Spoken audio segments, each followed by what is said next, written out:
ವಾಗಿ ಕೊಡ್ತಾರೆ ಬೆಳಗ್ಗಿನಿಂದ ಅದೇ ಇಡೀ ರಾಜ್ಯ ತುಂಬಾ ಚರ್ಚೆ ಆಗ್ತಾ ಇದೆ.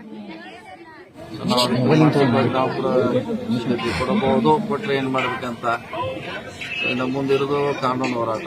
ಮುಂಚೆ ಕೂಡ ಅದ್ರ ಬಗ್ಗೆ ಚರ್ಚೆ ಆಗಿದೆ ಸಾಕಷ್ಟು ಸಾರಿ. ಹಳೆ ರಾಜ್ಯಪಾಲರು ಅನುಮತಿ ಕೊಟ್ರೆ ಏನ್ ಮಾಡ್ಬೇಕಂತ ಅದ್ರ ಬಗ್ಗೆ ಒಂದ್ ಕಡೆ ಕಾನೂನು ಹೋರಾಟ ಪ್ರಾರಂಭ ಆಗಿದೆ, ಮಾಡ್ತಾ ಇದ್ವಿ. ನೋಡೋಣ, ಯಾಕೆ ಇವತ್ತು ಒಂದಷ್ಟು ಏನ್ ಆಗೋಲ್ಲ. ಕೊಟ್ಟ ತಕ್ಷಣ ರಾಜೀನಾಮೆ ಕೊಡುವಂತ ಪ್ರಶ್ನೆ ಬರೋದಿಲ್ಲ. ಇನ್ನೂ ಅವ್ರ ಮ್ಯಾಗ ಎನ್ಕ್ವೈರಿ ಸ್ಟಾರ್ಟ್ ಆಗಬೇಕು. ಎನ್ಕ್ವೈರಿ ಅಥಾರಿಟಿ ಅದೇನ್ರ ಅವ್ರ ಮ್ಯಾಗ ಅದು ಎರಡನೇ ಸ್ಟೇಜ್. ಅದು ಯಾವುದೇ ಒಬ್ಬ ಸಿಎಂ ಒಂದು ಈ ರೀತಿ ಅತಿಕ್ರಮ ಆಗಿರ್ಬೋದು ಅಥವಾ ಕಾನೂನುಬಾಹಿರ ಚಟುವಟಿಕೆ ಭಾಗಿಯಾಗಿದ್ರೆ ಅದನ್ನ ಕೊಡ್ಬೇಕಂತ ಹೇಳಿದ್ರು. ಏನಿಲ್ಲ, ಈಗ ಕೇಂದ್ರ ಸರ್ಕಾರದ ಮಂತ್ರಿಗಳಲ್ಲಿ 25 ಜನ ಮಂತ್ರಿ, 75ರಲ್ಲಿ ಹೆಚ್ಚು ಕಮ್ಮಿ 25 ಜನ ಮೇಲೆ ಕೇಸ್ ಇದೆ, ಎಫ್ಐಆರ್ ಆಗಿದೆ ಅಥವಾ ಚಾರ್ಜ್ ಶೀಟ್ ಆಗಿದೆ. ಅವರು ಮಂತ್ರಿ ಆಗಿದ್ದಾರೆ. ಮತ್ತೆ ಎಲ್ಲಾ ಸ್ಟೇಟ್ಗಳಲ್ಲಿ, ಯಾವುದೇ ಸರ್ಕಾರದಲ್ಲಿ ಯಾವುದೇ ಸ್ಟೇಟ್ ಅಲ್ಲಿ ಮಂತ್ರಿಗಳ ಮೇಲೆ ಕೇಸ್ ಇದಾವೆ, ಅವರು ಕೂಡ ಮುಂದುವರಿಸಿದ್ದಾರೆ. ಹಿಂದಿನ ಎಲ್ಲಾ ಸರ್ಕಾರದಲ್ಲಿ ಹಿಂದೂ ಕೂಡ ಹಂಗ ಇದ್ದೆ, ಇವತ್ತಿದೆ.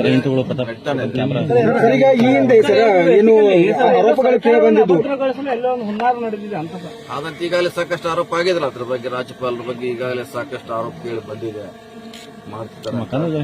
ಹೀಗಾಗಿ ನಾವು ರಾಜಕೀಯ ಪಾರ್ಟಿಕಲ್ ಎದುರಿಸಬೇಕಾಗಿದೆ. ರಾಜೀನಾಮೆ ಕೊಡೋದು ಅವಶ್ಯಕತೆ ಪ್ರಶ್ನೆ. ಕುಮಾರಸ್ವಾಮಿ ಅವರು ಇವರೆಲ್ಲ ವಿರುದ್ಧ ಆರೋಪ ಕೇಳಿ ಬಂದಾಗ ಅವಾಗ ಪ್ರಾಸಿಕ್ಯೂಷನ್ ಅನುಮತಿ ನೀಡಿರಲಿಲ್ಲ. ಅದು ಅಲ್ಲೇ ಪೆಂಡಿಂಗ್ ಇದೆ, ಅವ್ರ ರಾಜ್ಯ ಭವನದಲ್ಲೇ ಪೆಂಡಿಂಗ್ ಇದೆ. ಕೊಟ್ಟಿದ್ರೆ ರಾಜಕೀಯವಾಗಿ ನೋಡಬೇಕಾಗತ್ತೆ. ಬಹಳ ಇದಕ್ಕೆ ಇದೇ ರೀತಿ ಯಡಿಯೂರಪ್ಪನವ್ರ ಮೇಲೆ ಆರೋಪ ಬಂದಾಗ ಅವ್ರು ರಾಜೀನಾಮೆ ಕೊಟ್ಟಿದ್ರು, ಅದೇ ರೀತಿ ಇವರು ರಾಜೀನಾಮೆ ಕೊಡ್ಬೇಕನ್ನೋದು ಬಿಜೆಪಿ ನಾಯಕರ ವಾದ. ಆ ಕೇಸ್ಗೂ ಈ ಕೇಸ್ಗೂ ಬೇರೆ ಇದೆ. ಅದು ಭೂಮಿಯನ್ನ ಬಿಟ್ಟು ಕೊಟ್ಟಿದ್ರು, ಅವ್ರು ಸ್ವಂತ ಸಹಿ ಮಾಡಿದ್ರು ಅವರು. ಸೊ ಅದಕ್ಕೂ ಈ ಕೇಸ್ಗೆ ಅಂದ್ರೆ ಈಗ ಒಂದ್ ಕೇಸಾರೆ ಒಂದೇ ರೀತಿ ಇರೋಲ್ಲ, ಬೇರೆ ಬೇರೆ ಇರ್ತೈತೆ. ಸೊ ಈ ಕೇಸ್ ಬೇರೆ, ಇದು ಇನ್ನೂ ಅದಕ್ಕೆ ನಮ್ಮ ಬಹುಶಃ ಸಂತೋಷ್ ಅವರು ಜಸ್ಟಿಸ್ ವರದಿ ಕೂಡ ಕೊಟ್ಟಿದ್ರು. ಅವರು ವರದಿಯಲ್ಲಿ ಅವ್ರ ಹೆಸರು ಬಂದಿತ್ತು. ಹೀಗಾಗಿ ಅದು ರಾಜೀನಾಮೆ ಕೊಡುವಂತ ಪ್ರಸಂಗ ಬಂತು. ಇಲ್ಲಿ ಇನ್ನೂ ಸ್ಟಾರ್ಟ್ ಇದು, ಏದಿಂದ ಸ್ಟಾರ್ಟ್. ಜಡ್ಡಿಗೆ ಬಂದಾಗ ಅದು ನೀವು ಹೇಳುವಂತದ್ದು ಅವಾಗ ಜಡ್ಡಿಗೆ ಬರ್ಬೇಕದು. ಅದು ಭ್ರಷ್ಟಾಚಾರ ಆರೋಪನೆ, ಇದು ಭ್ರಷ್ಟಾಚಾರ ಆರೋಪನೆ ಖಂಡಿತ ಮಾಡಿದ್ದಾರೆ. ಬಿಜೆಪಿಯವರನ್ನ ಸಮರ್ಥವಾಗಿ ಎದುರಿಸ್ತಾ ಇದ್ರು. ಸೊ ಈ ದೇಶದಲ್ಲಿ ಯಾರ್ಯಾರು ಸಮರ್ಥವಾಗಿ ಎದುರಿಸಿದ್ದಾರೆ ಅವ್ರಿಗೆ ಇದೇ ಪರಿಸ್ಥಿತಿ ಬಂದಿದೆ. ಹಿಂಗಾಗಿ ರಾಜೀನಾಮೆ ಕೊಡುವ ಪ್ರಶ್ನೆಯನ್ನು ನಾವೆಲ್ಲ ಗಟ್ಟಿಯಾಗಿ ಅವ್ರ ಜೊತೆ ಇದೀವಿ. ಇಡೀ ಪಕ್ಷ ಅವ್ರ ಜೊತೆ ಇರಲೇಬೇಕಾಗುತ್ತೆ.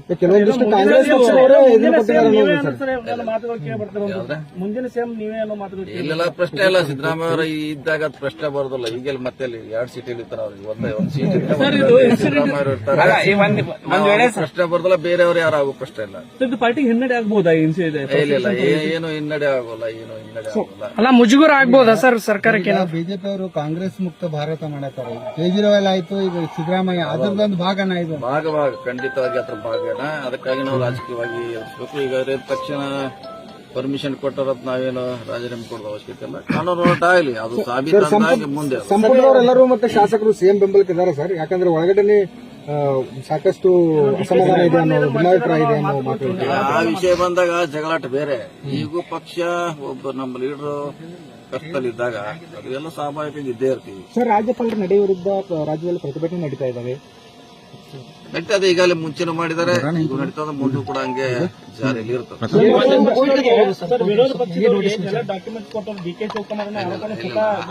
ಅವ್ರ್ಯಾಕೆ ಕೊಡಬೇಕಾದೇನು ಪಬ್ಲಿಕ್ ಡಾಕ್ಯುಮೆಂಟ್. 10 ರೂಪಾಯಿ ಕೊಟ್ರೆ ಬಿಡೋದ ಎಲ್ಲಾ ಅಧಿಕಾರಿಗಳ ಮಾಹಿತಿ ಹಾಕ ಮೇಲೆ ಕೊಡ್ತಾರೆ. ಅವ್ರು ಕೊಟ್ಟಿದ್ರೆ ತಿಳಲಿಕ್ಕೆ ಆಗೋಲ್ಲ. ಅವ್ರು ಕೂಡ ಆರೋಪ ಬಂದಿದೆ, ನಾವು ಅದನ್ನ ಸಮರ್ಥವಾಗಿ ಎದುರಿಸಬೇಕು. ಒಂದೆಡೆ ಮುಖ್ಯಮಂತ್ರಿ ಚೇಂಜ್ ಆದ್ರೆ ಸರ್, ಡಿ.ಕೆ. ಶಿವಕುಮಾರ್ ಅವರು ಮುಖ್ಯಮಂತ್ರಿ ಆದ್ರೆ ರಾಜ್ಯ ಅಧೋಗತಿ ಹೋಗುತ್ತೆ ಅಂತ ರಮೇಶ್. ಅದು ಮುಂದೆ ಪ್ರಶ್ನೆ ಬರೋದಿಲ್ಲ. ಈಗ ಬೇರೆಯವ್ರು ಆಗೋದ್ ಪ್ರಶ್ನೆ ಇಲ್ಲ, ಮಾತುಗೂ ಅನಾವಶ್ಯಕ. ಸಿದ್ದರಾಮಯ್ಯ ಇರ್ತಾರೆ. ಕ್ಯಾಬಿನೆಟ್ ಮೀಟಿಂಗ್ ಕರೆದ ನೋಡೋಣ ಏನ್ ಚರ್ಚೆ ಮಾಡ್ತಾರ. ಯಾಕೆ ಎಲ್ಲರಿಗೂ ಹೋಗ್ಲಿಕ್ಕಾಗಲ್ಲ.